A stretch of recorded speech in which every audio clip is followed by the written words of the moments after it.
부모님 이혼 후에 아빠 쪽을 따라가 살았습니다. 네. 그러다가 제가 고등학생이 된 무렵 친엄마에게 연락이 왔습니다.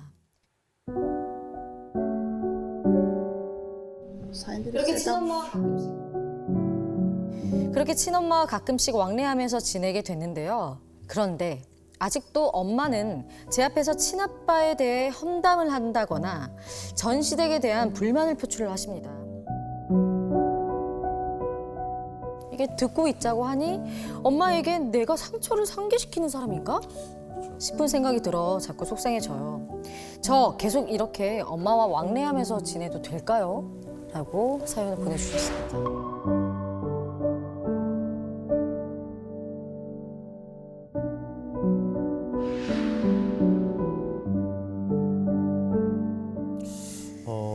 뭐 일단 만나볼까요? 만나고 얘기를 바로? 네. 해볼까요? 사연의 주인공분. 여기 앞에 계시네요. 바로 앞에 계셨군요. 오, 네, 안녕하세요.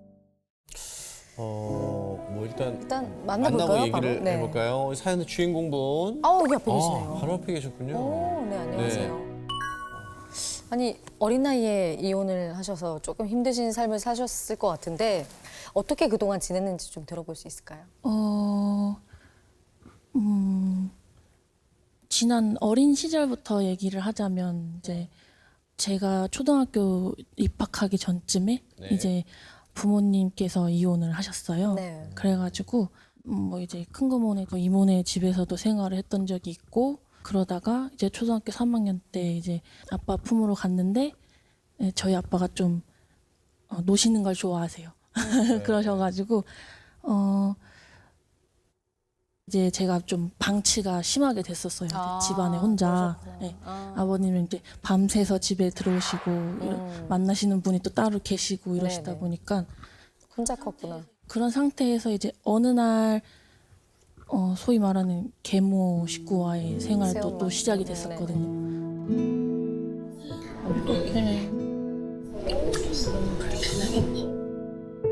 그 상태에서 이제 동생도 입학을 해야 되고 네. 동생이 또. 그래가지고 계모 식구들하고 사이에서 제가 이제 동생을 의도치 않게 이제 저도 힘든 상황에서 케어를, 동생까지 네. 케어를 하고 그 어린 나이에. 부모 역할도 해주고 그냥 거의 자식 키우듯이 내 부모 아이고. 입장에서 동생까지 케어를 하게 됐었고 그 생활을 이제 중학교 2학년까지 계속 했었어요. 네. 어린이가 어린이를 케어했네요. 그러네. 근데 또 아들을 데리고 오셨었거든요, 그분이. 저희가 이제 주말마다 동생하고 이제 도피식으로 할머니 집으로 항상 주말마다 놀러를 갔었어요. 근데 갔다 오면 이제 할머니 할아버지가 이제 용돈을 이렇게 주시면 네. 받아오는 걸 아니까 좀 돈을 내놔라 이러면은 이제 뭐 격투기도 좀 하고 네, 그러기도 하고 이상한 애들이네. 나중에는 이제 동생한테까지 이제 손찌검을 조금 하시더라고요. 아이고. 못됐다. 그래가지고 저희 할아버지께서 너 그냥 내 집에서 나가라. 너 애들한테 더 이상 있지 말고 해가지고 어떻게 그 생활이 끝났었죠. 그때 중학교 2학년 때. 잘됐다. 그런저런 생활을 하다가 고등학교 2학년이 될 때쯤에 이제 엄마한테 연락이 닿아가지고 초등학교 1학년 때 연락 끊기고. 네네. 그래서 이제 방문을 했는데 이제 이부 동생이 2명이 있더라고요. 네. 이제 남동생 둘이 그러면 가정을 거기서 이루시고. 꼴이셨군요. 네네네. 새아빠도 계시고. 네네네.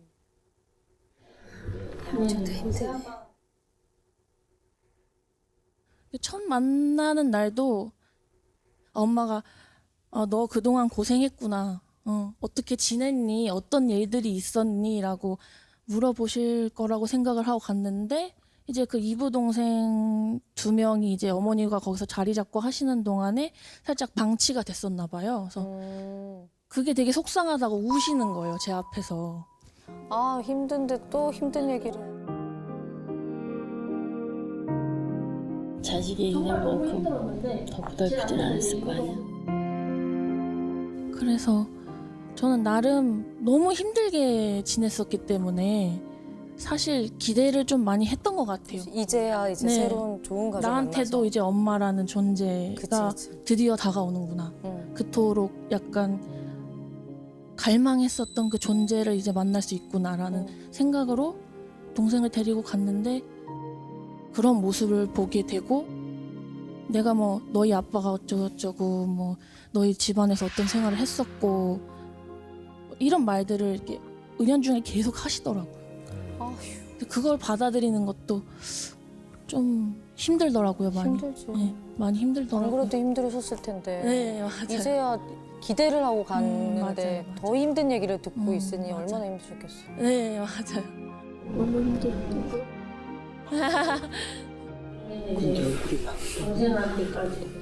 근데 그 김창욱 쌤한테 직접 여쭤보고 싶으신 게 있다고 하셨는데 일화가 조금 있었어요. 그 중간중간에도 제가 이제 어머님이 이제 마트를 운영을 하셨는데 성인이 되고 이제 어머니 마트로 이제 취직을 하게 됐죠. 근데 이제 첫 월급을 받는 날이 되던 때에 저는 그동안 해보고 싶었던 게 너무 많았던 거예요. 그치. 뭐 학원도 다녀보고 싶고 이것저것. 그래서 저는 나름대로 계획을 또 세우고 있었거든요. 뭐 해보고 싶었어요? 제일 그때 먼저. 노래도 되게 해보고 싶었고요. 예, 뭐 그림도 배워보고 싶었고. 네. 그래서 첫 월급 날에 이제 학원에 가서 수강을 하고 왔는데 어머님이 이제 거기서 이제 화가 나신 거예요. 왜요? 너는 어차피 늦었으니 네 동생이나 가르치자 해서. 야. 네. 그러니까 처음으로 인생에서 처음으로 하고 싶은 네. 거를 내 돈 주고 네. 내가 벌어서 했는데 네. 얼마나 서운했겠어요. 저 엄마 아무것도 모르고 네. 어떻게 지냈는지도 그치. 네. 네, 모르시잖아요. 너무 서운하더라고요. 약간 정말 너무 힘들었는데 제 앞에서 이제 이부 동생들 이제 뭐 유학도 보내고 뭐 걔네 유학비에 뭐 얼마를 쓰고 뭐 이런 얘기가 들리고 할 때도 속으로 뭔가 내 동생들이 잘 됐으면 좋겠다 하면서도 그 얘기가 막상 그렇게 좋지는 않다라는 느낌도 들고 나도 딸인데. 이런 얘기가 들리고 할 때도 그런 상태에서 이제 그동안 너무 스트레스가 쌓이고 몸이 좀 많이 안 좋아지더라고요. 그게 이제 발현이 되는지 이제 난소에 기형종이 생겨가지고 아이고. 네. 네. 일단은 수술을 해야 되겠다. 난소 기형을 제거를 해야 되겠다 해서 와주실 수 있냐 했는데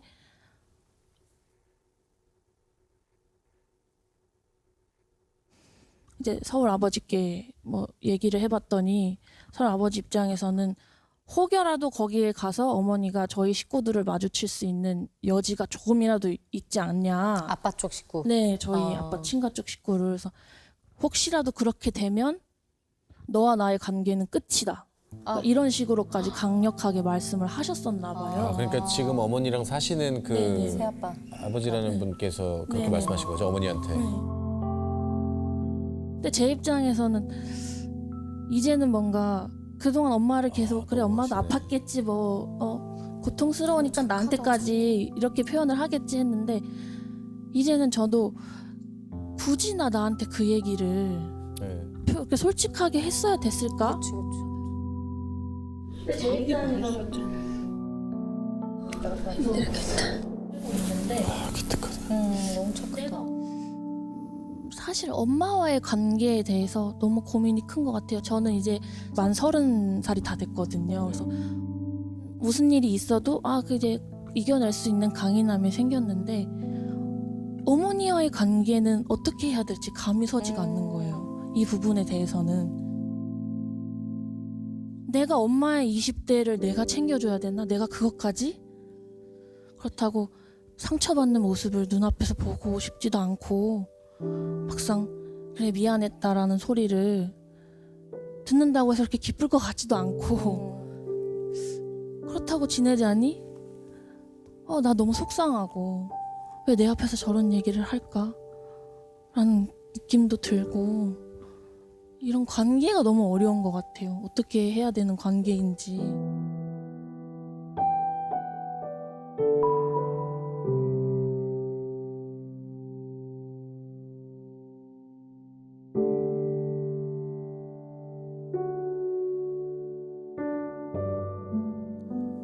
먼저 처음은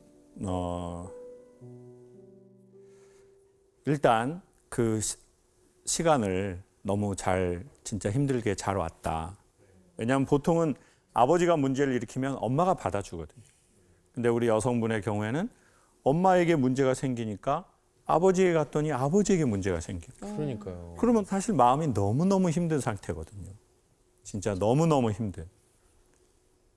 이제 그 시간을 뭐 이루 말할 수 없는 시간을 잘 지나서 여기까지 왔다. 그리고 지금의 이 문제들이 좋아져야 되니까 먼저 첫 번째는 전 이런 말씀을 드리고 싶어요. 지금은 어머니와 아버지 사이에 시간과 거리를 좀 가져보면 좋겠다. 여기에서 더 지금 시간과 거리를 좁히잖아요. 그러면 머리는 괜찮을지 몰라도 몸의 증상이 계속 나타날지도 몰라요. 제가 알츠하이머 증상이 있어서 병원 가서 최종적으로는 단기 기억 상실이라는 판정을 받았는데 선생님이 계속 말하는 거예요. 우리 김 선생의 가장 큰 원인은 트라우마 같다. 스트레스가 아니라 트라우마. 스트레스는 요즘 거라면 트라우마는 예전에 엄청 받았던 거예요. 그 어린 아이의 그 어른들과의 사이에서 관계에서. 그리고 그거는 머리가 기억하는 게 아니라 몸이 기억한대요. 그러면 선생님 가장 약한 부위가 터지기 시작할 거예요. 그게 지금 터지기 시작한 것 같아요. 근데 계속 그걸 또 받잖아요. 그러면 얘는 여기로 터지든 어디 다른 데로 또 터질 거라고. 그럼 그땐 더 약해서 더 문제가 더 곤란해져. 그러니 지금은 거리를 조금 두면 좋겠다. 시간을 좀 가지면 좋겠다. 그것이 냉정한 게 아니에요. 그게 더 좋은 사이로 가는 길이 될 거예요. 그리고 두 번째, 우리가 너무 안 좋은 상황에 노출돼 있잖아요. 그럼 우리에게는 학습된 무기력이라는 게 있어요. 학습된 무기력. 학습된 무기력. 안 좋은 일을 계속 경험했어. 그러면 어떻게 되냐면 몸이 죽냐 죽지 않아요. 이 학습된 무기력한 상태에서 살아남으려고 자기가 안에서 살림을 해요. 근데 지금 당장은 살림을 하지만 이게 중장기적으로 가면 정신에든 몸에든 관계에든 문제가 나타나기 시작해요. 근데 제 생각엔 언제는 안 나타나냐. 너무 급하면 안 나타나. 사람이 너무 똥마렵잖아요. 배가 안 고파. 맞아요. 그렇죠? 맞아요. 그래서 애기들 보면은 똥마리 보면은 밥 안 먹어요. 저녁 시간에 맞아요. 볼일 보는 애들은. 너무 급한 게 있으면 네. 자기가 그거 몰라요. 맞아요. 그러니까 우리는 무의식적으로 그걸 알기 때문에 오히려 더 바쁘게 살려고 그래. 더 그냥 빠듯하게 살려고 그래. 어? 여유가 불안한 사람 있어요? 행복이 낯설죠? 좀 무서운 편이에요. 행복이 무서워. 세상이 다 갑자기 끝난 것 같고 그동안 갖고 싶었던 게 이제 와버리니까 내일이 종말인 것 같고 약간 그런 느낌이 있어요. 아유. 그러니까 서서히 합시다. 서서히. 서서히. 스텝 바이 스텝. 그리고 어떤 장소에 가면 시간이 빨리 가는 장소가 있어. 그럼 거기를 가요. 어디예요? 일터요. 일터? 일도 아유.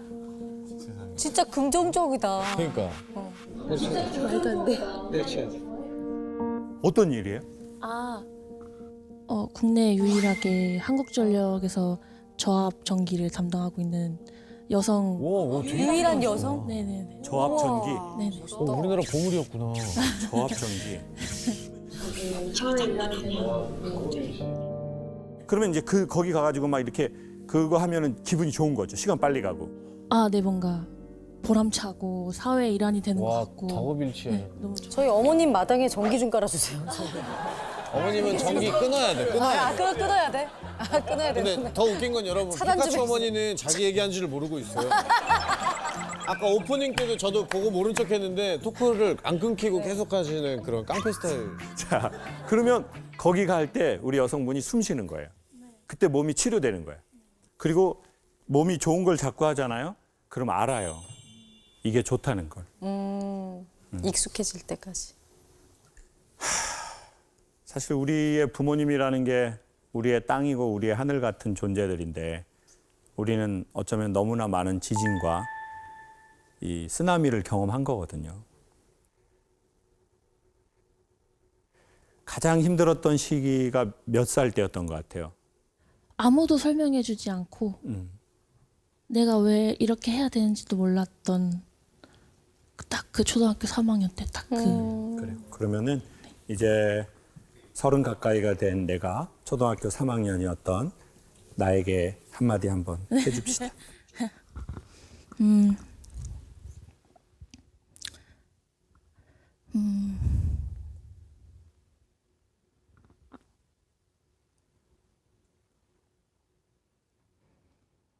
죄송합니다.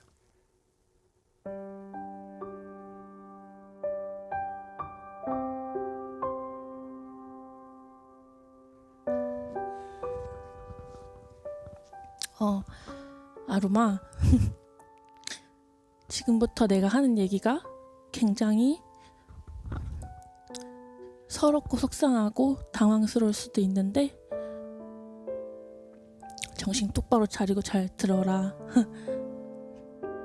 앞으로 네가 이겨가야 할 일이 정말 많을 거고 아픈 순간도 많을 거고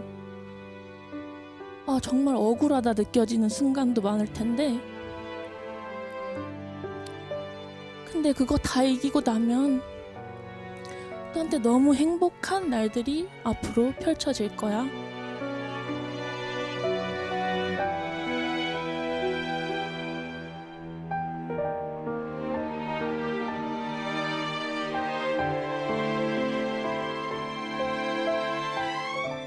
네가 아팠던 만큼 세상의 모든 걸 더 감사하게 생각할 수 있는 네가 될 거고 이 세상을 보고 많은 걸 네 귀에 담고 그렇게 찬란하게 살 수 있는 인생이 펼쳐질 테니까 두려워하지 말고 언제나 너의 생이 닿는 날까지 우리 함께 힘내보자. 웃자.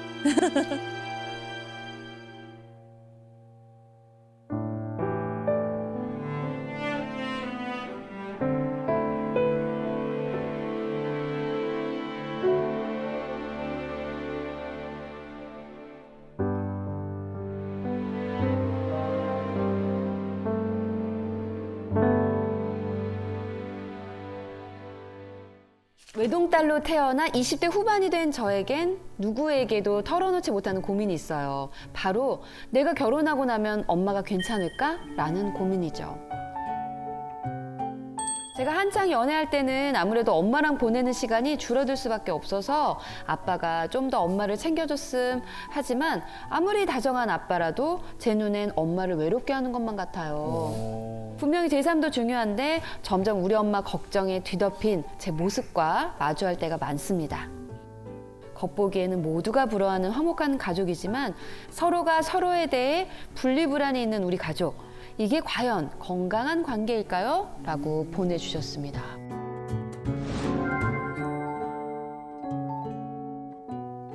어디 계신지? 네네. 근데 두 분이서 약간 웃는 표정이 네. 너무 닮았어요. 그리고 진짜 두 분이 잘 웃으시더라고요.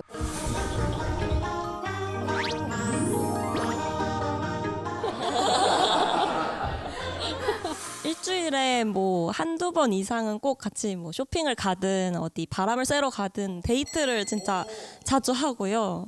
무슨 남자친구, 여자친구처럼 다양한 분야가 되게 취향이 비슷해서 대화도 많이 하고. 그러면 어머님은 혹시 한 번도 귀찮은 적은 없었습니까? 네, 없었어요. 그리고 저는 기준이 항상 이렇게 저예요. 그래서 나는 우리 딸이 그렇게 심하게 나한테 관심 가져 그런 것 별로 모르고 살았거든요. 우리 딸이 또 착한 게요. 일요일 같은 때 약속을 잘 안 잡아요. 엄마 아빠하고 시간을 보내려고. 근데 어쩔 수 없이 언제부턴가 주위 친구나 후배들이 우리 딸 같은 딸이 없다는 거예요. 근데 저는 그렇게 못 느끼고 살았거든요. 대부분 딸도 그렇지 않아? 이렇게 살았거든요. 사실 선생님처럼 엄마랑 이렇게 사이 좋은 딸 대한민국에 한 7집 정도 있다고 해요. 7집이나? 생각보다 많네요. 7집이나 있어요? 야, 근데 저는 참 질문 신기했어요. 보통 결혼하고 나서 엄마 없이 나는 이제 밥하고 이렇게 살아야 되는데 어떻게 살아야 될까가 대부분의 고민이잖아요. 맞아. 워낙 이렇게 시간을 많이 같이 보내고 있다 보니까 이제 어디 외출을 엄마가 하셨을 때 저는 연락이 오래 안 되시면 막 걱정이 많이 돼가지고 원래 반대 아니에요? 엄마가 원래 그러되지 않아요? 반대로도 그래요. 서로. 아, 엄마도 불안하고? 네. 제가 친구들하고 이제 수다 떠느라고 휴대폰을 안 봤어요. 3-4시간 있다가 이제 집에 오려고 보니까 막 전화가 와 있고 막 카톡이 막 있는데 그래서 어머 얘가 전화했었네 놀라고 전화를 했더니 우는 거예요. 걱정했다고 무슨 일 있는 줄 알았다고. 제가 그러면 여쭙고 싶은 게 보통 조혜련 씨나 저 같은 경우에 막 6명, 8명이기 때문에 그 느끼는 게 있거든요. 뭐 가위바위보에서 진놈 하나 죽었으면 좋겠다라든지 빵을 왜 이렇게 많이 먹어? 빨리 나 각각 줘. 맞아요. 뭐 이런 거라든지 형제가 여럿 있는 집은 약간 그런 게 있고 외동인 경우엔 또 그 외동이기 때문에 가져오는 또 어떤 특수성이나 특징 같은 게 있잖아요. 외동딸이니까. 저는 어렸을 적에 엄마하고 사이가 너무 좋았기 때문에 엄마가 죽으면 어떡하지라는 생각을 되게 많이 했거든요. 난 엄마가 죽으면 진짜 하늘이 다 무너져 버리고 세상은 사라지고 나는 아마 못 살 거야. 왜냐면 모든 사람이 죽는다는 걸 아는 나이가 오잖아요. 근데 우리 엄마 나보다 한 40살 이상 차이 나고 그럼 엄마 빨리 돌아가실 텐데 그럼 나 어떻게 세상을 살지?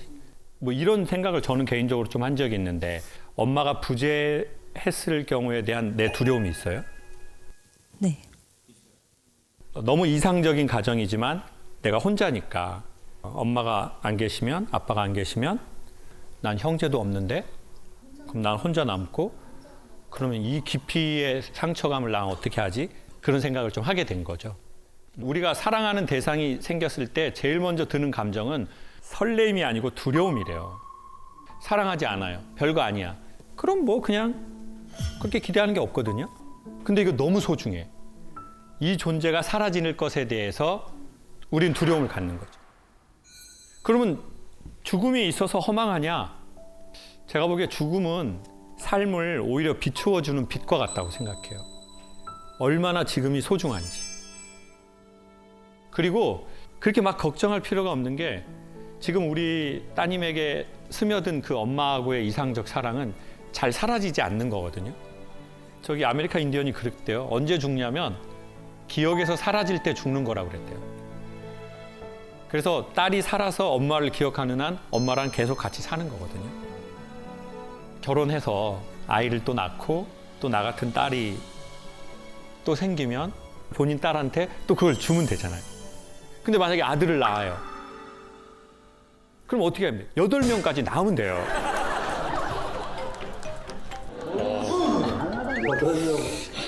그래서 마지막 8번째에 그럼. 딸을 낳으면 돼. 그러니까 엄마의 지금 나이대, 딸의 이 나이대에 너무 좋은 추억이에요. 죽음을 생각하면서 불안하거나 두려워하지 말고 지금 엄마의 이 시간, 나의 이 시간이 너무 소중하다. 그래서 엄마랑 사진도 많이 찍고 엄마랑 영상도 많이 찍었으면 좋겠고 여기 온 것도 너무 정말 잘한 거고. 왜냐면 이것도 나중에 방송에 이제 나가면 얼마나 추억이에요.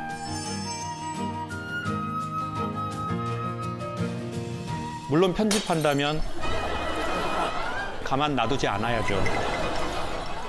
전 너무 이상적이고 부러워요, 사실은. 맞아, 부러워요. 정말 너무 예뻐. 큰 복을 어머니도 딸님도 받으신 것 같아요.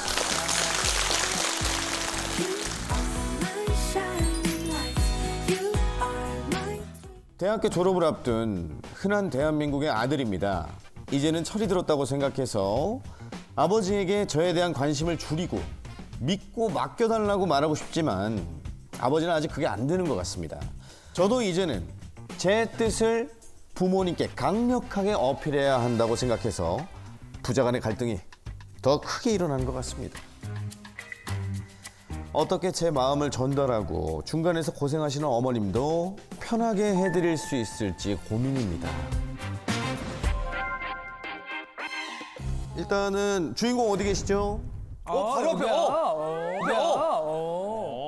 아, 이 친구였네요. 근데 진짜 딱 봐도 되게 편안해 보이고 아버지랑도 대화 되게 잘할 것 같다라고 생각을 했는데. 근데 아버지가 아니라 엄마랑 나왔어요. 오늘. 엄마랑. 나이가 지금 어떻게 되시죠? 23살 됐습니다. 23살. 23살.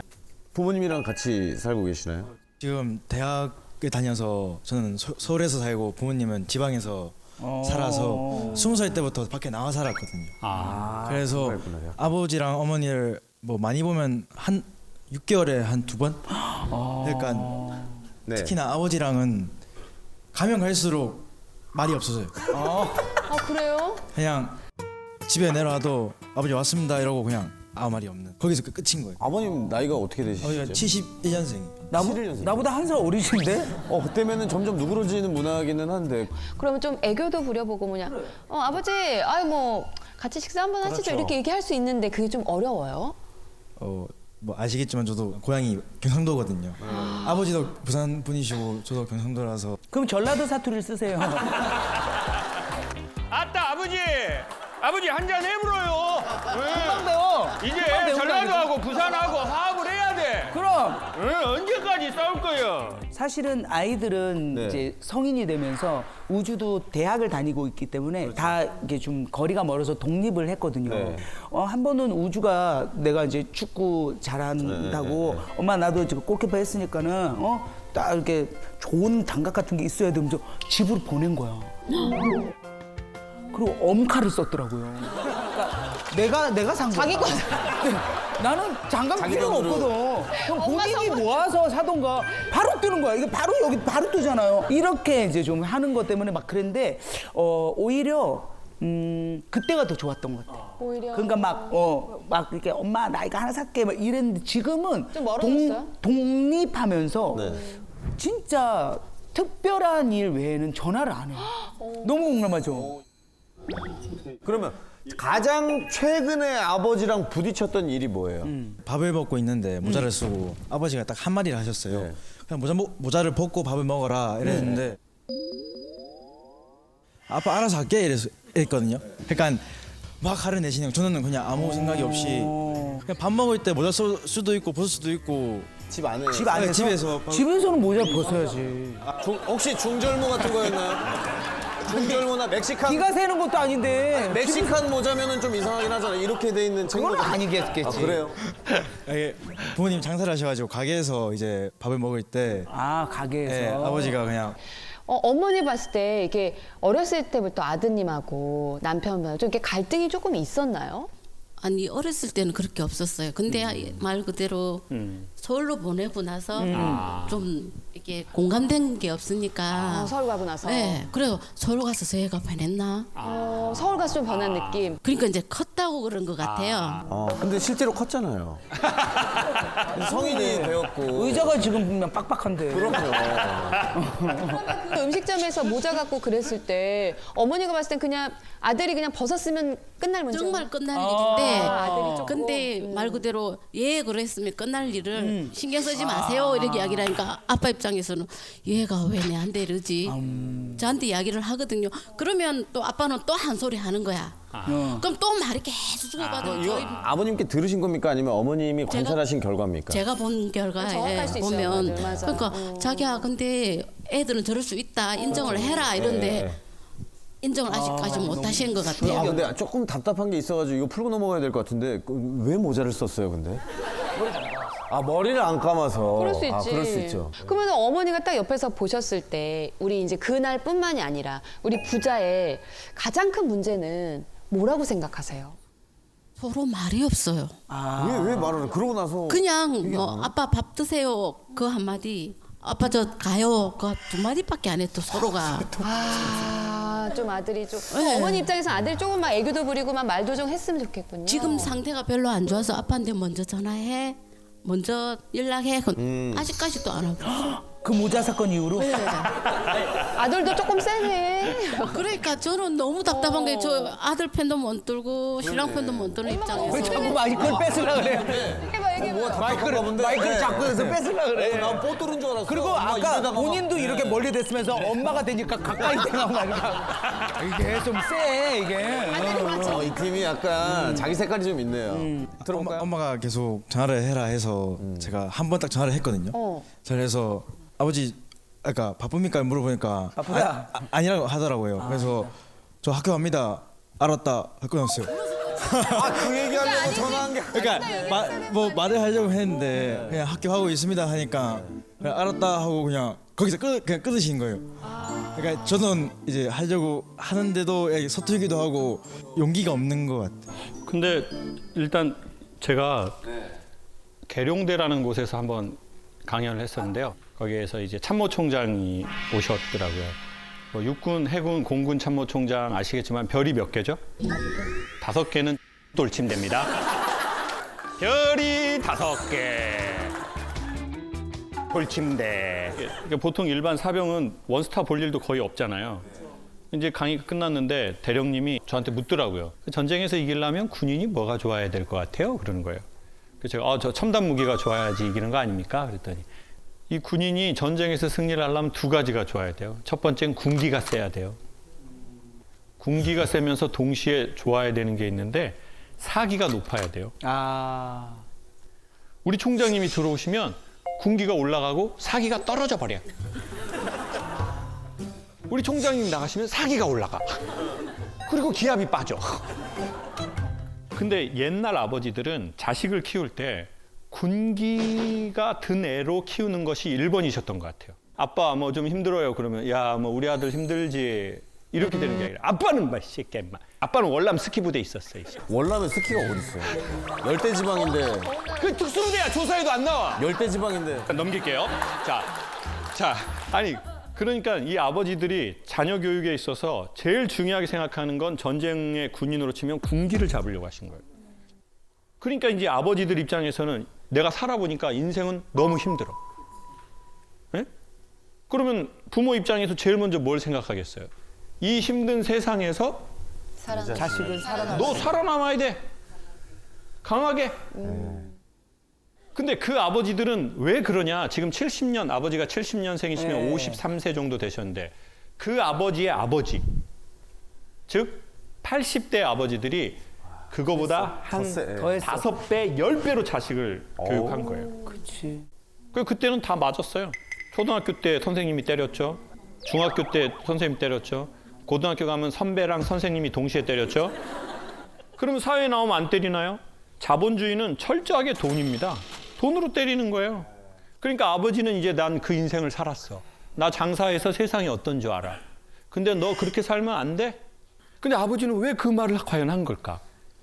이미 우린 다 알아요. 좀 자만하고 이러다 넘어지거든요. 선배 세대는 그걸 다 경험했어요. 그래서 야, 너 안 넘어졌으면 좋겠어. 근데 제가 보기엔 전 요즘에 이런 생각이 들어요. 좀 거만해도 괜찮다. 하다가 넘어질 거야. 그래도 아버지는 여기 있어.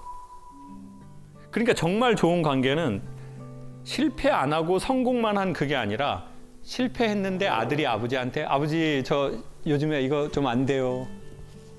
아버지 생각나서 전화했어요. 그럼 아버지는 야 임마 그렇게 해서 배우는 거다. 응? 아버지 너 전화해줘서 너무 기분 좋다. 지금 모자 쓰고 있나? 벗어라. 미국에서 사람들이 타투를 되게 많이 하잖아요. 근데 뭐를 많이 하는지 어떤 사람들이 좀 연구를 해봤대요. 1위가 어머니래요. 2위가 지저스, 갓, 마리아 이런 종교적인 자기의 믿는 대상. 아버지는 4위에도 없고 5위에도 없고 6위에도 없더래요. 어디 있어요? 아버지는 집에 계세요. 집에 계세요? 문신으로는 등장할 계획이 아예 없으신가요? 그러니까 이제 그 아버지들이 사랑의 문제가 아니라 저는 언어의 문제라고 생각해요. 당신도 당신의 부모한테 받은 언어들이 너무 새로운 수를 담기에는 옛날 부대인 거예요. 그리고 또 아버지 말투가 아 우리 아버지 뭐 경상도 사람이라서 말투 그렇게 해요라고 하지만 나도 그 지역에서 자랐어. 그러다 보니까 뭐 아까도 아버지가 야 모자 좀 뭐 벗고 먹어 그럴 때 아버지 이거 저 머리 안 감아서 그러는데 잠깐만 쓰고 먹어도 돼요? 이렇게 하면 되는데 알아서 할게요. 좀 더 다른 느낌으로. 알겠습니다. 근데 우리나라는 이런 게 있잖아요. 이거 얘기하면 부모님이 걱정하셔. 그 얘기하면 뭐해? 얘기한다고 해결되는 것도 아닌데. 그래서 안 하죠. 그냥 내가 알아서 그냥. 그래서 전화해가지고 부모님이 맨날 하는 게 뭐 별일 없나 그러면 별일 있습니다. 이런 집 없어요. 서로 말 못하네. 뭐 일 없지? 아유 예 뭐 잘 지냅니다.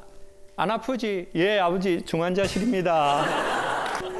이런 집이 어딨냐고요. 우린 다 괜찮대.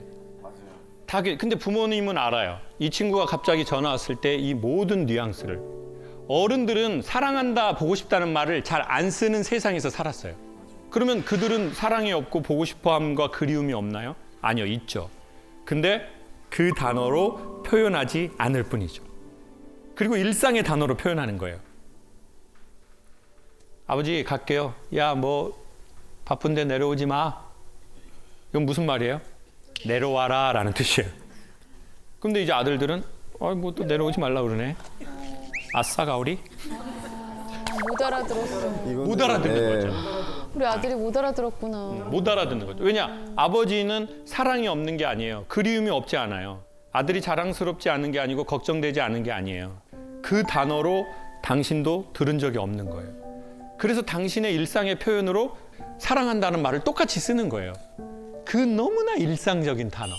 그러면 이제 저희가 부모님하고 전화할 때 이제 그 소리가 들릴걸요? 아, 저게 밥 먹었냐는 건 사랑한다는 거고 그립다는 거고 우리가 같이 잘해보자는 거고 내가 널 걱정하고 있다는 그 말이구나. 맞아요. 그 밥 먹었냐라고 하지만 사실 그 전에 호흡도 있고 그 후에 호흡도 있고 중간에 호흡도 있고 그거를 나이가 좀 들면서 들리더라고요. 맞아요. 그러니까 내가 너무 여유가 없고 그러면 사실 그 소리 잘 안 들리거든요. 부디 우리의 부모님이 나이가 많이 드시기 전에 우리가 부모님과의 관계가 더 많이 멀어지기 전에 그 소리들이 번역되어서 들려졌으면 좋겠어요.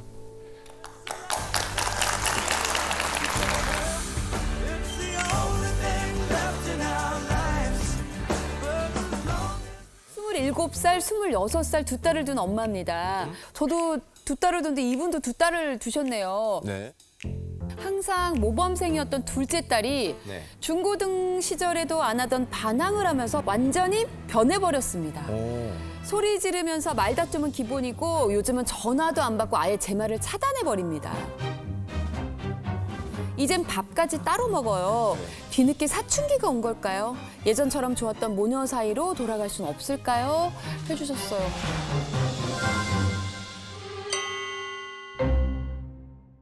아니 근데 사춘기 늦게 왔네. 예? 일단 주인공 또 만나서 더 자세한 얘기를 들어보도록 하겠습니다. 어디 계십니까? 네, 안녕하세요. 아, 네, 반갑습니다.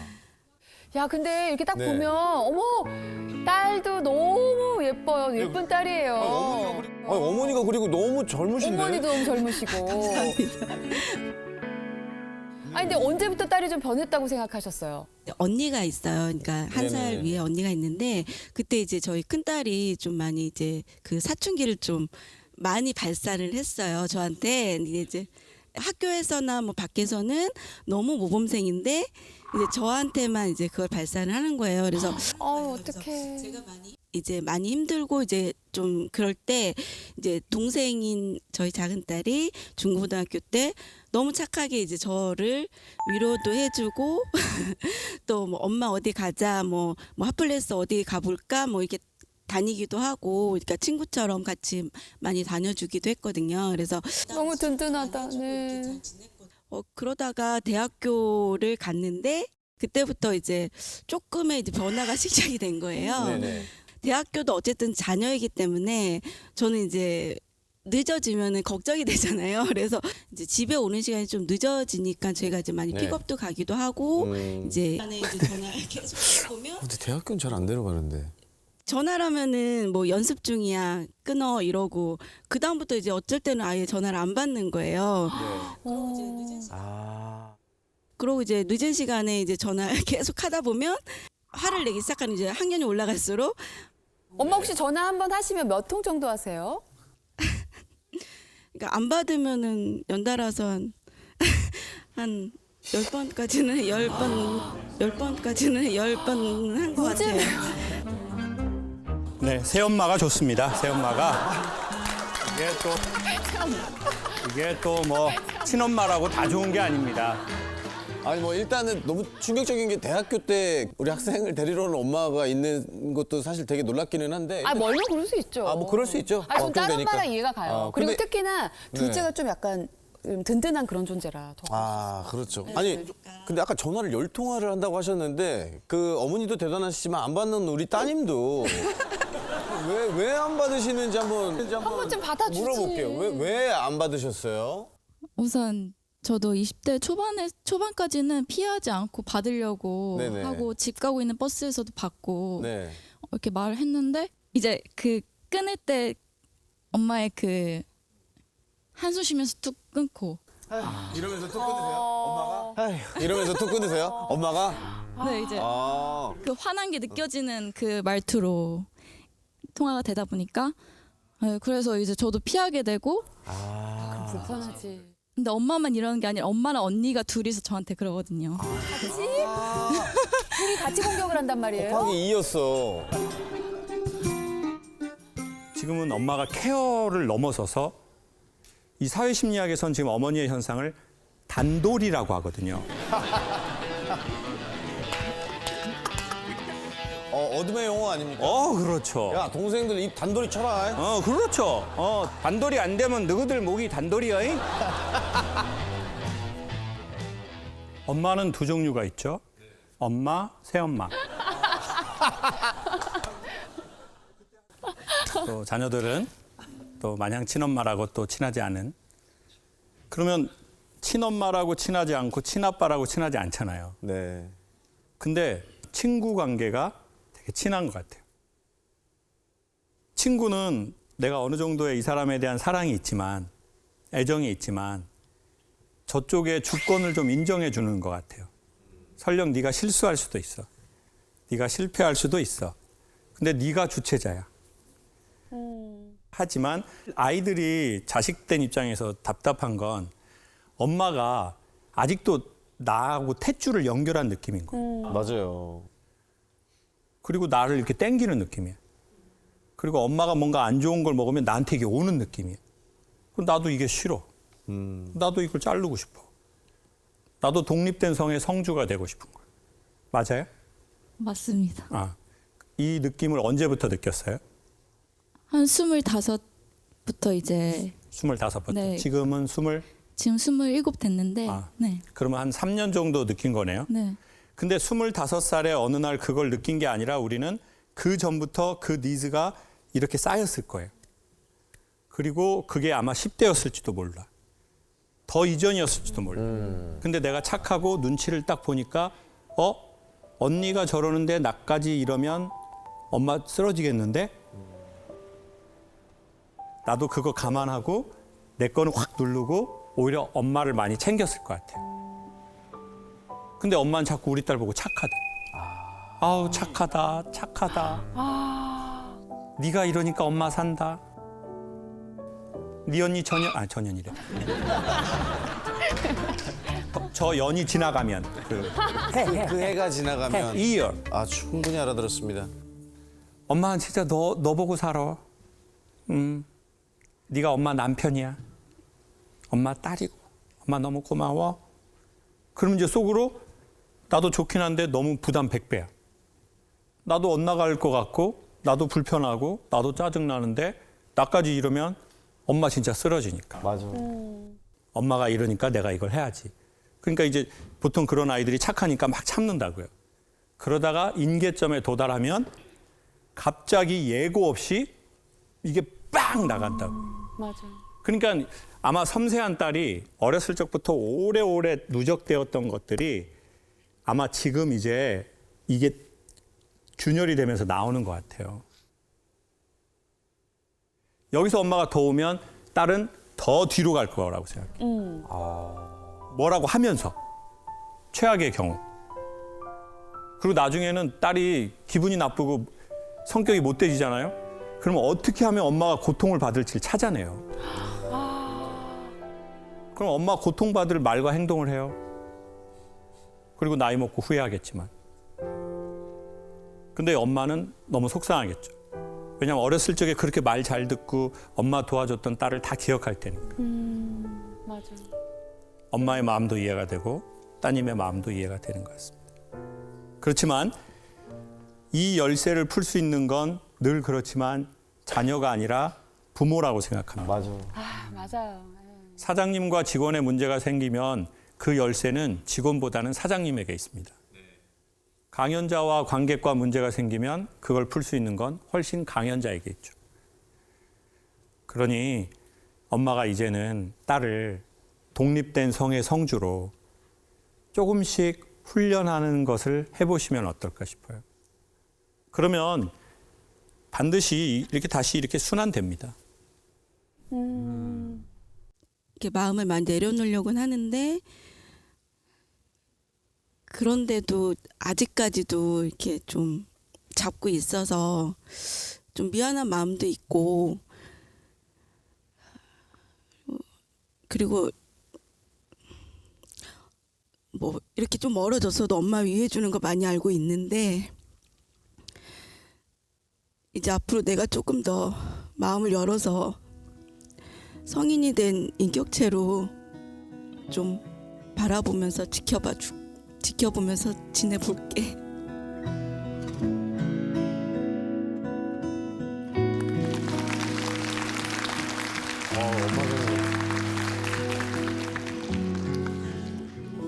또 지혜 씨도 또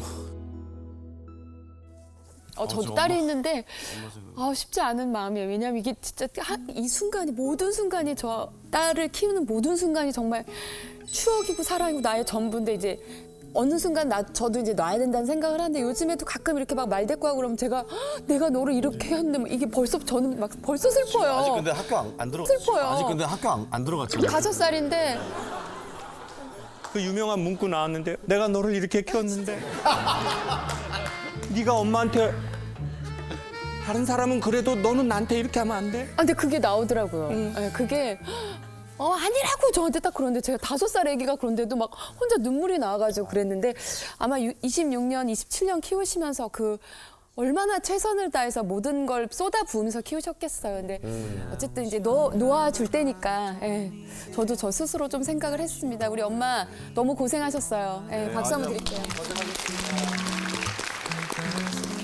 감사합니다.